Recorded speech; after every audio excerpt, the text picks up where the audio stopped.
Hey, is Dave there? As the second part of this adventure, we're going to be traveling from Kamloops to Kelowna. To do this, we'll take a major BC highway called the Coquihalla and stop off in Merritt to check out the Insulator Ranch.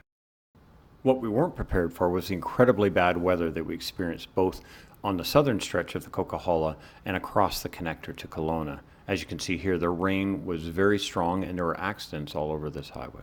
For our first stop, we're going to stop at a place called the Insulator Ranch. Now, if you're a fan of Atlas Obscura like I am, you'll find that it exposes you to all sorts of interesting sites and places. Unfortunately, it looks like this site has been shut down. It looks partially dismantled, and there's not the same extensive collection of insulators that I'd hoped to see in it, as was shown on Atlas Obscura. But it was still worth taking a quick peek at. So I made it to what we call the Insulator Ranch. This is in Merritt, BC, and it's a collection of old insulators that, there's lots of green ones with some interesting colors, that of course sat on power lines, and a lot of them were on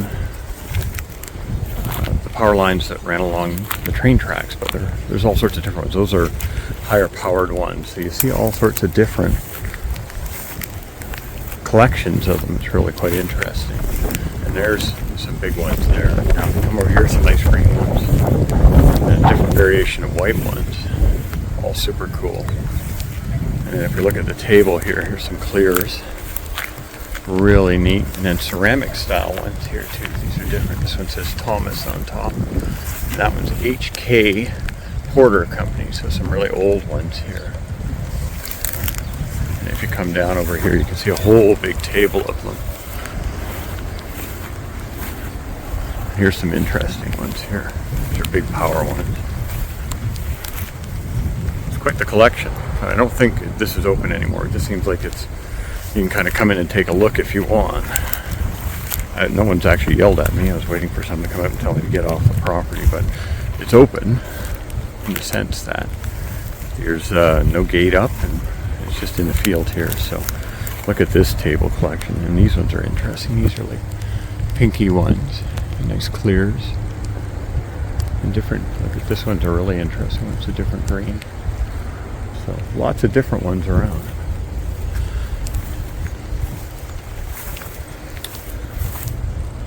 The Insulator Ranch. If you're in Merritt, BC.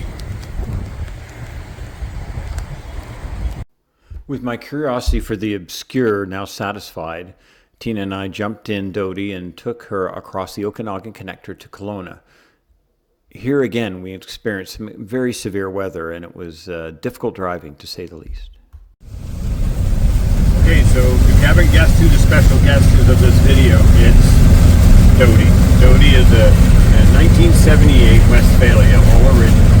Now, it's interesting, the weather, Tina, if you put the camera to the front, is horrendous today, so we're going to go and find a spot to dry off in Kelowna and take the rest of the day off. But what we've seen on the roads, the Coquihalla and this 97 coming across, is 3 significant accidents. So with this kind of rain, it can be really dangerous, and I think this is a good lesson for everyone. There's no reason why you need to go super fast. If you do, you risk turning just a slow and inconvenient day into a bad day, a really bad day, or a really bad week, or a bad month. So anyway, Doty can't go very fast, so we're just hanging out in the slow lane and trying to get through it all. But 3 big accidents within the space of 100, probably 50 kilometers. Very wet day out there. So we'd survived torrential rain coming down the Coquihalla, passed 2 pretty significant accidents, found the Insulator Ranch, and then more rain over the passes to Kelowna, another big accident. Someone hydroplaned and rolled off the side of the road. None of the emergency vehicles there yet, and we were putting along in Doty.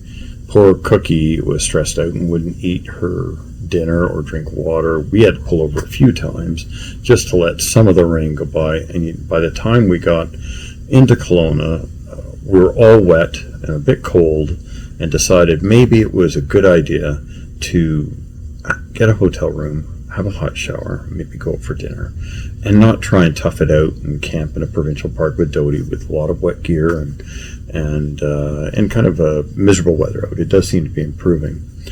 Cookie is now eaten, and I'd like to report that I think she's feeling better about it. Here's Cookie here. Do you think she's now de-stressed? The next part of our adventure takes us into the hills on the west side of Lake Okanagan. We're looking for a mine called the Bluehawk mine. Now you start out on a nice wide road, but what you find after you start traveling back in to the location is the road gets narrower and narrower. Tina and I knew we were on the right path when we saw a sign like this. This is the kind of adventure we like to do.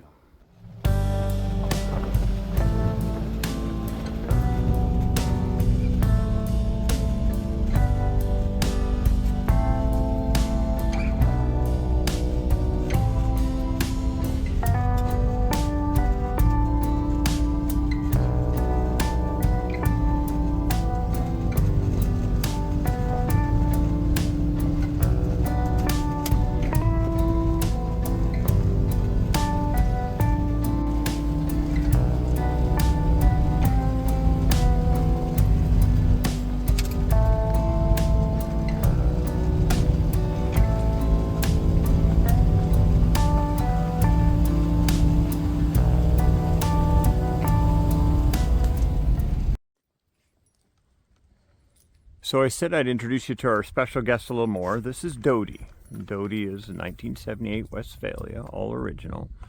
And we have her top up today because she got very wet yesterday, as you know. And we're drying her off. But also, we're back in about 12 kilometers up a logging road to try and find the Bluehawk mine. So we're going to let her dry out. We've got her parked off the side. We don't want to take her any farther in. As you can see, we're in an old burn, well, the 2023 West Kelowna burn area, and I'll just walk around her a little bit. There she is, and you can see behind us and around that the fire went through here, and to some extent some logging has occurred. Well, after a few false turns, there's the mine. I expected to actually have to climb up a few, 10 or 20, maybe 50 meters up to it, but there's actually a little road that comes right up to it. Obviously, it's a bit of a party site. You can off-road in here. We didn't bring Dodie in, obviously. But there it is, the Bluehawk mine. I'm going to get a big light and carry it in with my DJI, and we'll take a look at it.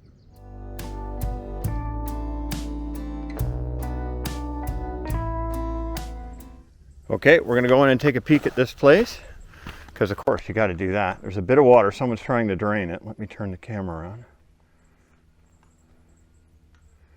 Let's go in. And we'll go in and we'll go and find the back of this thing. See what there is to be seen. Okay, beginning, I think it's important to point out there is water. And if you watch any of the videos, it looks deep, but it isn't. It's about ankle deep. So we'll see if we can get a shot of it here. I'm going to try and use 2 flashlights. There's a bunch of debris and crap in here, but you can actually, you're better off, I've got water shoes, you can actually just walk around it. And then when you get to the stable pallets, there's a series of pallets, about 5, you can just kind of carefully step on it because it's slippery. And then just get your way over to the gravel, which is just at the end over here. So this mine was a gold and silver mine, only produced for 1 year, and it's nice and tall. It's roomy if you're concerned about those things. It's super safe. I was already in it, and a nice even floor. You can see a little bit of quartz. I'm assuming that's what they were chasing on this one. And we'll go up to the main turn here. There's a turn right at the beginning, and if you go left, it's like 30 feet. If you go right, you get into the back of the mine. So you can see here, there's some neat little stalactites or just hard water, precipitating out. A little bit of graffiti, which is unfortunate. There's a little bit more of the quartz, but not too much. And if you look down at the floor, you'll see the old rail ties. There must have been some very light gauge rail in here with an ore box to move it in and out. A little bit more of the quartz. And I think we're coming up to the first branch. Like I said, left is nothing. Then you go right, and you'll see more of these ties on the bottom. Nice and roomy. Someone's put a line down the wall, but there's really no harm in getting lost in here. There's no down drops that I can see. There's one little spark mark danger, but I don't even think it's a true down. It's just kind of a bit of a depression. There's some neat shots here. I'm going to show you something kind of like a, I don't know what you call it, like a hard material, like an iron leaking out of the rock, and it gives this kind of blood vein look to it, which is pretty cool. There you go. So this is the one piece that someone's marked as danger. You know, it's worth staying out of, but I don't think it's too dangerous. There we go. So there is, you get some of this, which is really kind of neat. Veiny iron coming out of the rock, along with, of course, all of the hard water precipitating out over the last almost 100 years since it's, you know, it's been dug. So there we go. This is kind of cool. Looks like a start of something, and then they change directions. But look at all that kind of iron deposit coming out.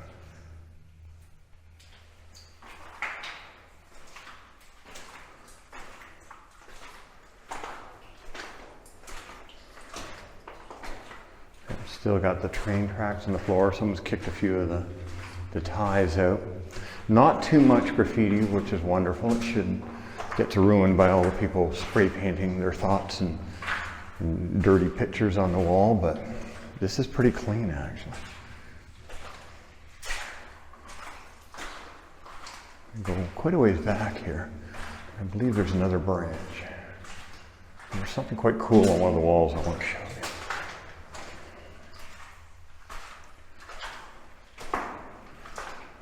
Some more ties there. Piled up.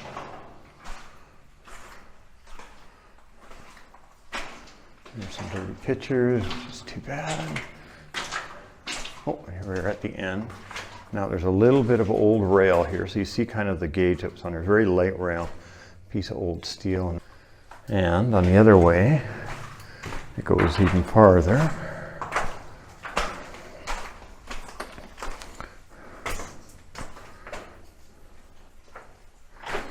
Let's see if we can get some better pictures here. There we go.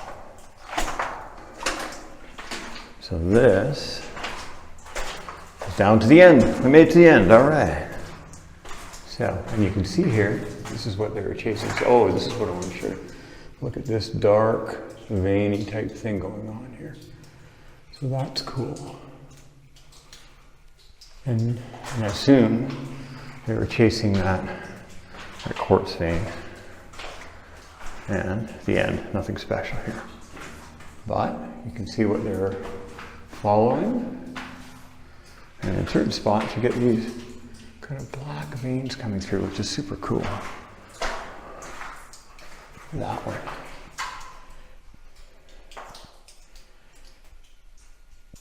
Neat. Let's go back and see if we see our pet mice here. There's the structure. So that's the end. I'll walk us out just to where the mice are. We'll see if we can catch them in the nest again. Oh, there you go. They're in the nest there. There they go. He's at the back, running up. I'm not sure what they'll do back here, but anyway. Oh, hey, buddy. That's the tour.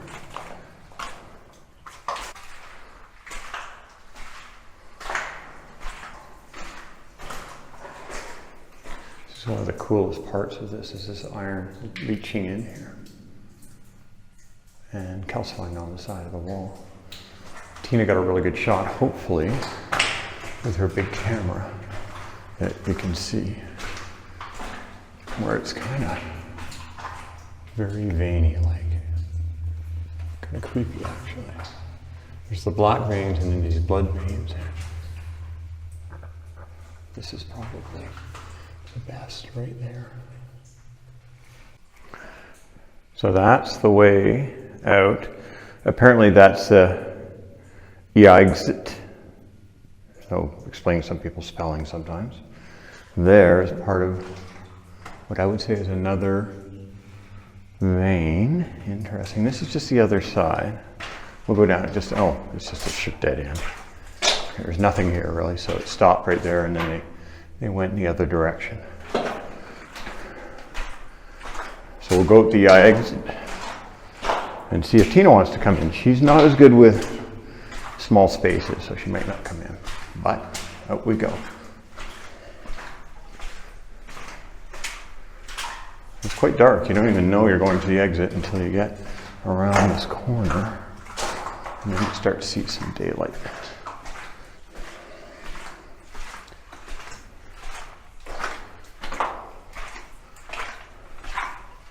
It's farther than I thought. There we are. There's the exit.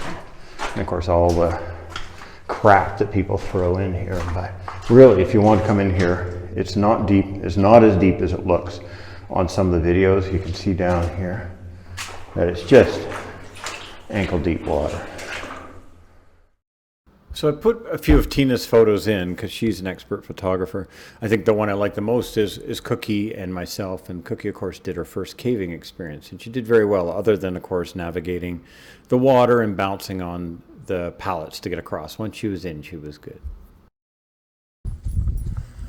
So we're right in part of the burn path. And I think it's just important to note that Tina and I, when we drove in, experienced a lot of parts where just the bottom 20 feet of the tree were burned. So it was traveling fast. But you look at these trees and they're burned right to the top. Now, if we thought of those images from the news where flame was shooting 200-300 feet in the air, it would have been in this area itself. All the trees are burned top to bottom, completely out. Another interesting thing is, I was speaking to some folks that are quite knowledgeable in the lumber side, and is they can actually log this. So what they do, and you saw it on the previous video, the trees were cut about 6 feet off the ground. That's because they come in the winter. They log these trees and still get lumber out of them. And it's a bit of a trade-off. The wood is obviously doesn't need any kiln drying, it's dry, but it's harder on the equipment to cut it. So you kind of win on one side and lose on the other. But I thought it was interesting that they can still make use of these trees. And the one group that I was talking to said that they're actively cutting lumber from burns in the last couple of years. I think it's interesting to go back and look at what the landscape looked like right after the fire. So this is August, probably September 2023. And you can see that the fire just devastated the area. There's not a single bit of vegetation on the ground. It's all ash and charcoal. The trees are all blackened. And if you look at my videos, you can see how rapidly the regrowth occurs. This is the second year after the fire, and there's lots of ground cover, small trees, grasses, fireweed, and other things that are doing very well.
Stay tuned for episode 8, where I do something that I like to call the Vermilion Loop.